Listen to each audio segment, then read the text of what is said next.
याद तो हमरा पाल पाल गे मिला भी जरूर हमरा आज नहीं तकाल गे। याद तो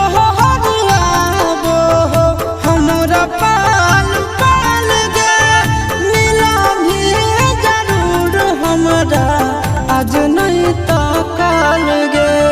हम नया बेला आशीष नंदन के बहुत